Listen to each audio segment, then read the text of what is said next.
CBC Conete, 6 de 6. Lengua. ¿Cuántas palabras hay en un idioma? Por Enrique Bernardes. Suele decirse que el léxico real, el utilizado por los hablantes, incluso el empleado por los escritores, es muy reducido en comparación con el existente en cualquier diccionario. Esa afirmación es muy precisa porque se hace necesario introducir una diferencia entre el léxico denominado activo y el pasivo. El primero es el que usamos al hablar o escribir. El segundo el que comprendemos aunque habitualmente no lo usemos. Lo realmente preocupante sería que el léxico pasivo fuera muy pequeño. Es lo que le sucede al aprendiz de una lengua extranjera, que en los primeros tiempos de estudio suele tener un léxico activo bastante reducido y uno pasivo no muy superior. Es lo que nos hace imposible, por ejemplo, leer un periódico o, si sabemos más, una novela y, si sabemos aún más, un poema complejo en la lengua extranjera. Hay quien es capaz de manejarse en la vida diaria pero no puede leer.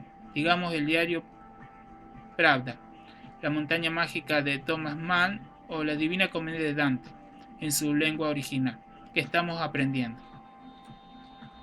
La cuestión es aún más compleja, porque podemos tener un vocabulario pasivo muy grande en nuestro campo profesional concreto y muy reducido en los demás, tanto en una lengua extranjera como en la propia.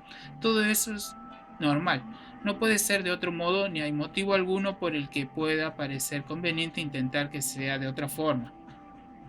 Suele calcularse el vocabulario pasivo de las personas con una formación académica media en torno a 15, 20 o 30.000 palabras, aunque para algunas lenguas como el danés se ha hablado de 70.000, cifra que sería bastante excepcional, y el total activo más pasivo para hablantes cultos de chino andaría por las 40.000, pero de todas esas palabras, de 6.000 a 10.000 o algo más, quizás hasta 20.000 según la cultura, formarían el vocabulario activo, aunque con muchas diferencias de unas personas a otras.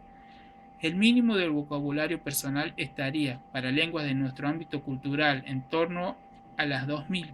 Quienes conoce activa y pasivamente menos de ese número de palabras suele decirse que carece de instrucción suficiente y puede considerarse casi analfabeto. Pero no solo en la lengua escrita, sería una persona incapaz de comunicarse adecuadamente en distintos contextos y con distintos fines y personas. Dispondría del vocabulario habitual de un niño de 6 años que para un adulto dista mucho de ser suficiente. Para leer un periódico puede ser necesario 4 o 5.000 palabras y para una novela precisaremos muchas más, aunque las cifras dependerán de las costumbres de cada lengua literaria. En una novela contemporánea alemana se ha contado un total de 18.000 palabras. Shakespeare usó en todas sus obras 31.534 palabras distintas, aunque de ellas 14.376 aparecen solo una vez. La Divina Comedia de Dante contiene 12.831 palabras distintas, pero en las numerosas y variadas obras del alemán Goethe hay muchas más, en torno a las 90.000. Claro que este autor hizo teatro, novela, poesía, filosofía, etcétera, etcétera, que ocupan 32 gruesos volúmenes, de modo que es difícilmente comparable. Un cálculo sobre el Quijote da 22.939 palabras diferentes, 11.184 se usan solo una vez.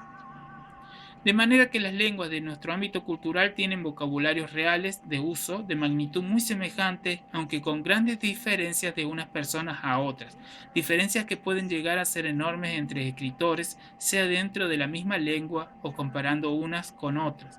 En resumen, no hay ninguna necesidad de preocuparse por quién tiene más palabras, sí que vale la pena preocuparse por una tendencia, al parecer creciente en España y otros países con otros idiomas, y reduciendo el vocabulario usado en literatura, sobre todo en la prosa, para adecuarse al vocabulario pasivo de los peores lectores, los de menos vocabulario. Al parecer muchos editores consideran preferible que haya pocas palabras